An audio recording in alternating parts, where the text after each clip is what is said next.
नमस्कार दोस्तों, I welcome you all to Study I Q. Recently United Nations के human right commission की एक रिपोर्ट आई है जहां पे इन्होंने इंडिया और पाकिस्तान दोनों गवर्नमेंट्स को क्रिटिसाइज़ किया है और कहा है कि जिस तरीके से कश्मीर का रीजन हैंडल कर रहे हैं ये खराब है। जब मैं कश्मीर कह रहा हूँ, एक्चुअली जब इस रिपोर्ट में इन्होंने कश्मीर वर्ड यूज़ किया है तो यहाँ पर जो इंडियन कश्मीर है और जो पाकिस्तान ऑक्यूपाइड कश्मीर है दोनों की बात की जा रही है। तो यहाँ पे देखेंगे इस रिपोर्ट में है क्या और किस तरीके से इस रिपोर्ट को इंडियन गवर्नमेंट ने ऑल राइट रिजेक्ट कर दिया है, इसको क्रिटिसाइज़ भी किया है और पाकिस्तानी गवर्नमेंट ने इसको इन अ वे एक्सेप्ट किया है। यहाँ पर जानेंगे किस तरीके से ये रिपोर्ट इंडिया के अगेंस्ट है और हमारी जो सॉवरेंटी है उसको ये चैलेंज भी करती है। So a lot to know, a lot to discuss as always. Let's start. और मैं आपको ये भी बता दूं कि स्टडी है क्योंकि ईद सेल चल रही है, अप टू 50% का आपको डिस्काउंट मिलेगा हमारे पेन ड्राइव और एंड्रॉइड कोर्सेज पे और ये सेल चलेगी 17 जून 2018 तक। अब इस रिपोर्ट में लिखा क्या है ये जानने से पहले आपको ये पता होना चाहिए कि रिपोर्ट आई कहाँ से है। देखो, यूनाइटेड नेशंस का एक ह्यूमन राइट्स कमीशन है, इसी का एक पार्ट है office of the UN high commissioner for human rights. और यहाँ पे जो हाई कमिश्नर इस वक्त हैं वो हैं प्रिंस जायद बिन रआद। ये जॉर्डन में पैदा हुए थे, जॉर्डन की कैपिटल अमान में इनका जन्म हुआ था और आज के टाइम में ये यूएन के काफ़ी इंपॉर्टेंट पार्ट है। प्रिंस इसलिए इनका नाम ऐसा नहीं है, प्रिंस है, ये वहाँ की जो एक रॉयल फैमिली है उससे बिलोंग करते हैं।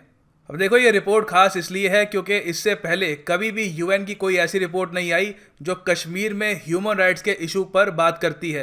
पहली बार हम देख रहे हैं यूएन ने मानव अधिकार पर फोकस करते हुए कश्मीर पर एक रिपोर्ट निकाली है। और यहाँ पे आप देख सकते हैं इनकी एक ट्वीट है, 2 ट्वीट्स इनकी आई थी इस रिपोर्ट को लेकर। एक पे यहाँ पे इन्होंने पाकिस्तान को क्रिटिसाइज़ किया, यहाँ पे लिखा हुआ है कि new UN report urges Pakistan to end misuse of anti terror legislation to persecute those engaging in peaceful political and civil activities.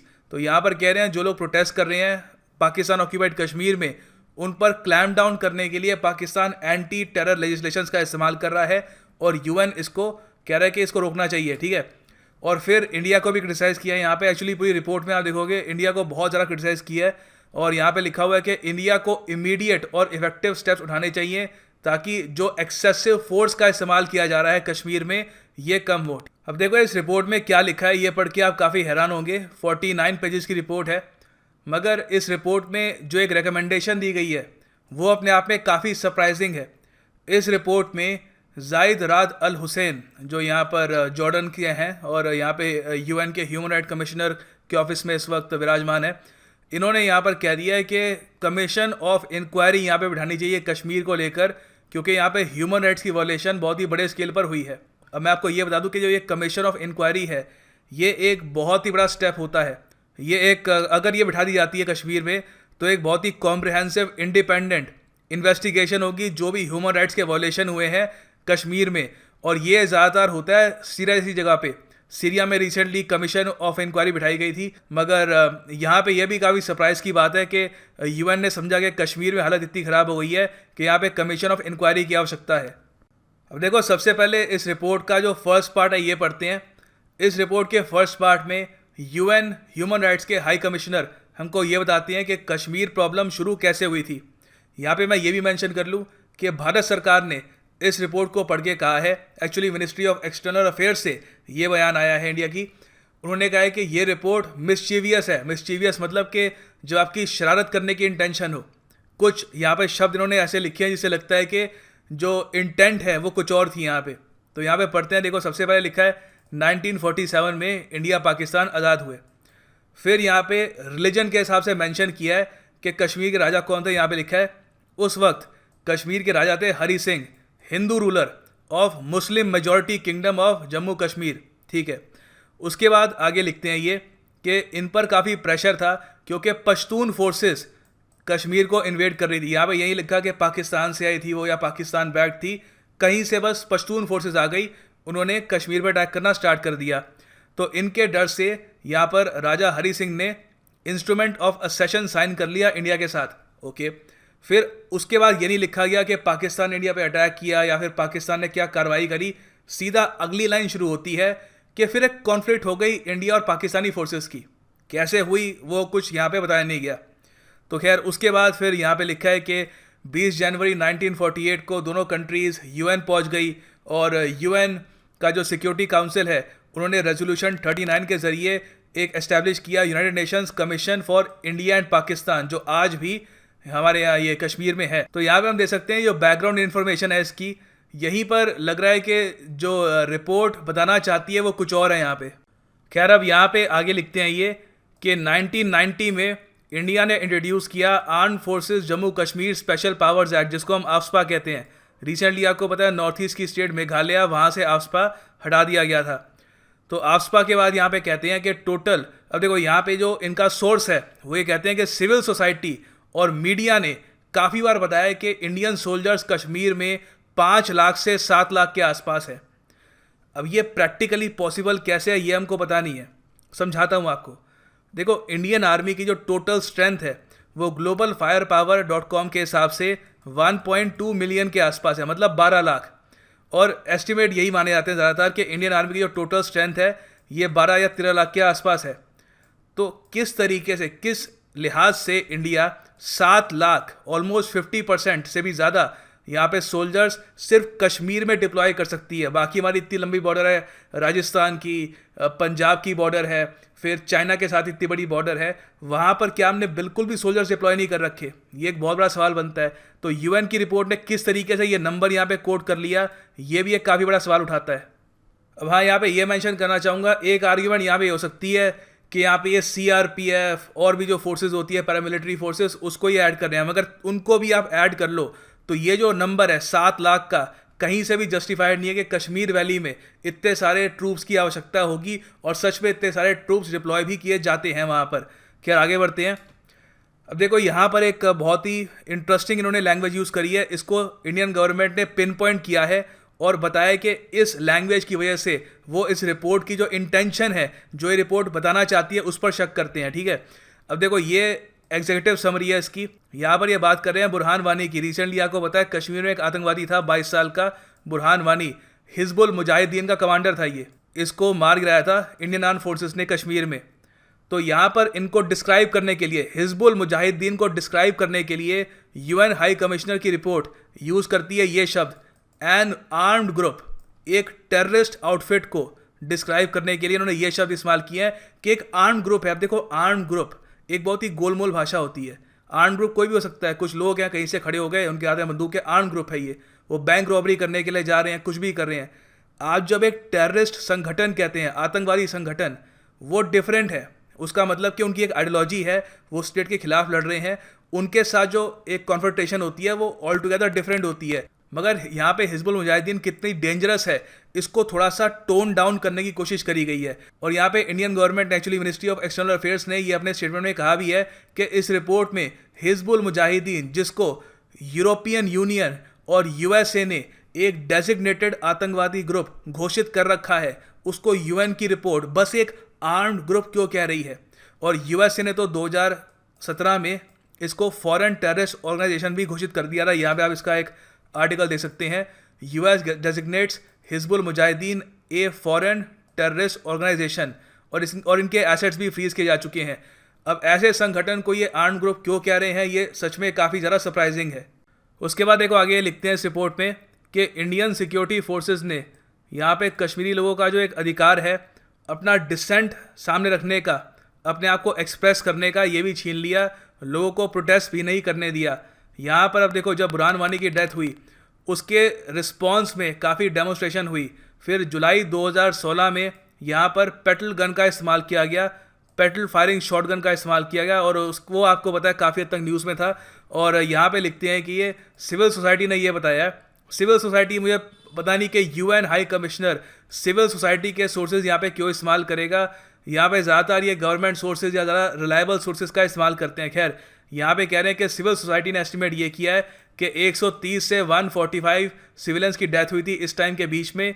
और उसी के साथ साथ हम ये देखें तो करीब 20 सिविलियंस की डेथ हुई थी आर्म्ड ग्रुप्स की द्वारा। अब यहाँ पे अगेन जो आतंकवादी संगठन है उनका मेंशन नहीं कर रहे, टेररिस्ट नहीं बोल रहे हैं उनको बार बार आर्म्ड ग्रुप कहा जा रहा है।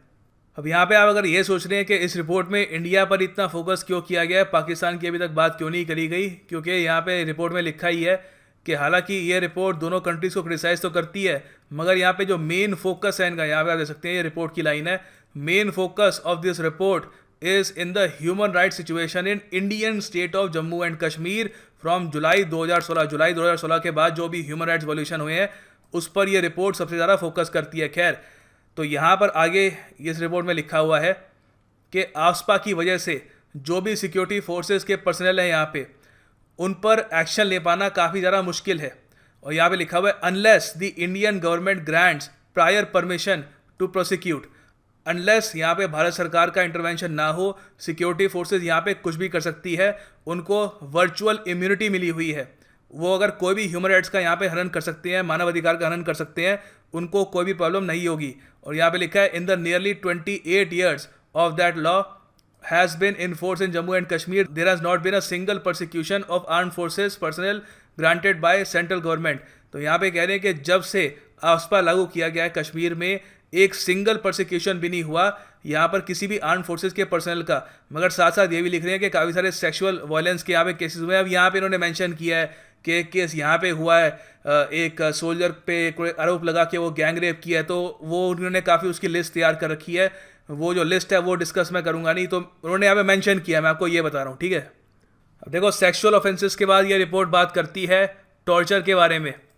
तो टॉर्चर पे ये कह रहे हैं कि सिंस इंडिया एक पार्टी है international covenant on civil and political rights का, जहाँ पर टॉर्चर को प्रोहिबिट किया जाता है आर्टिकल 7 के अंडर, तो यहाँ पर इंडिया पर दायित्व बनता है कि कहीं भी टॉर्चर अपनी स्टेट में वो ना होने दे। मगर ये कह रहे हैं कि कश्मीर में बहुत सारे लोग हैं जिन पर टॉर्चर हो चुका है।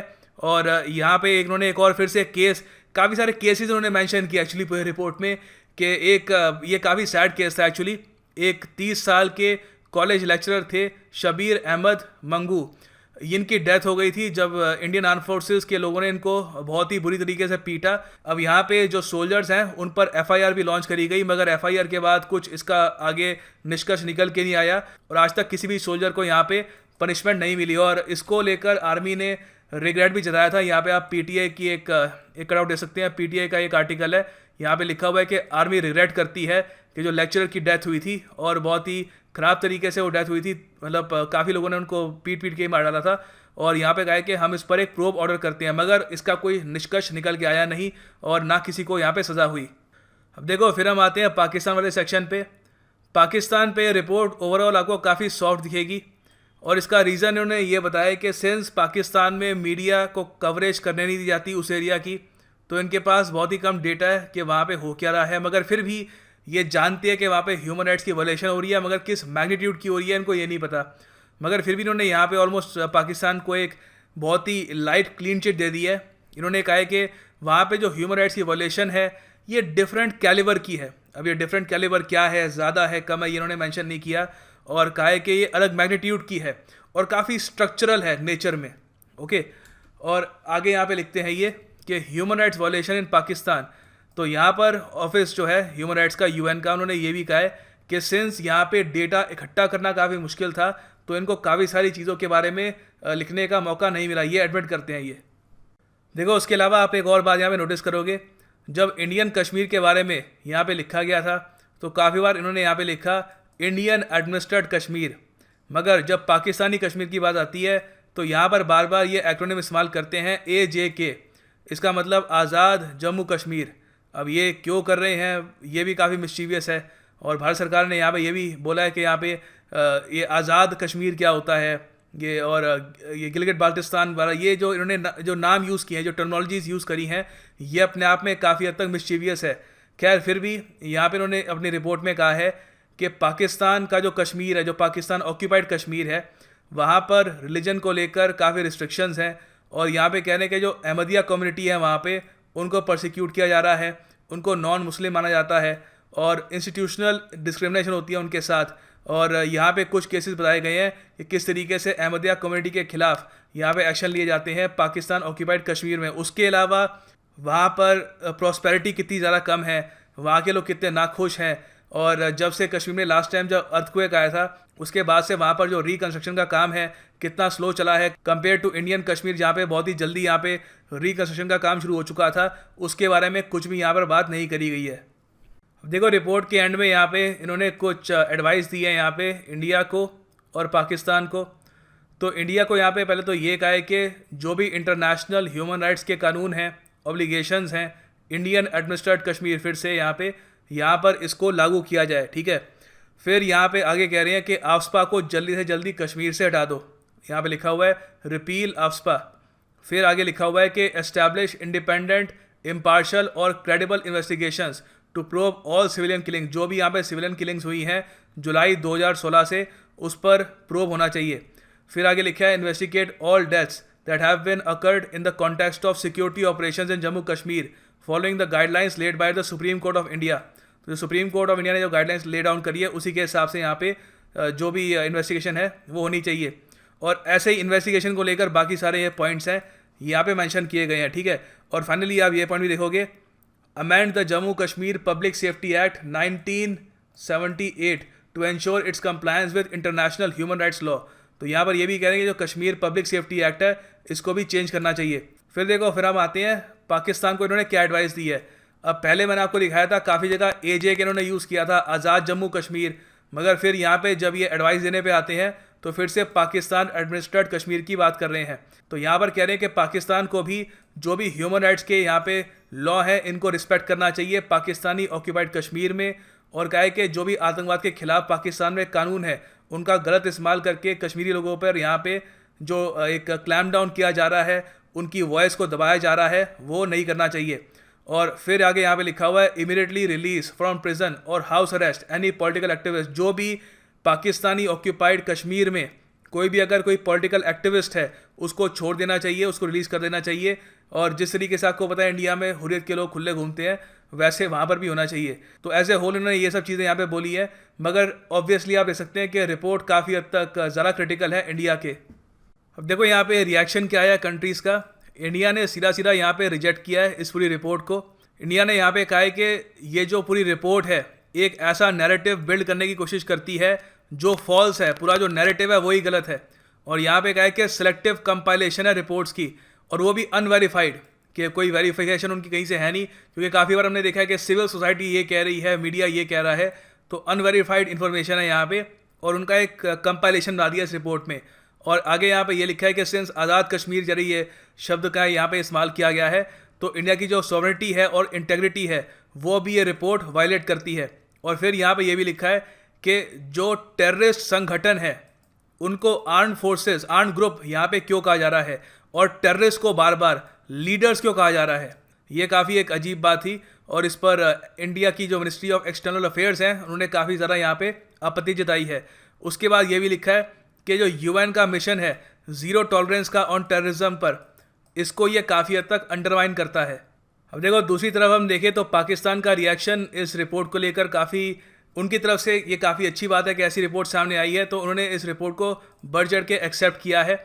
और यहाँ पर यह कहा है कि जो इन्वेस्टिगेशन की बात यहाँ पे UN का ह्यूमन राइट्स कमीशन कह रहा है, जैसी इन्वेस्टिगेशन सीरिया जैसे देशों में हो रखी है वैसी इन्वेस्टिगेशन कश्मीर में नहीं होनी चाहिए। तो इससे ऑफ कोर्स पाकिस्तान का जो नैरेटिव है उसको बल मिलेगा, और ओवरऑल ये रिपोर्ट काफ़ी हद तक इंडिया के नैरेटिव को हर्ट करती है। अब देखना होगा कि जो इन्वेस्टिगेशन की बात कर रहे हैं ये कश्मीर में होती है या नहीं।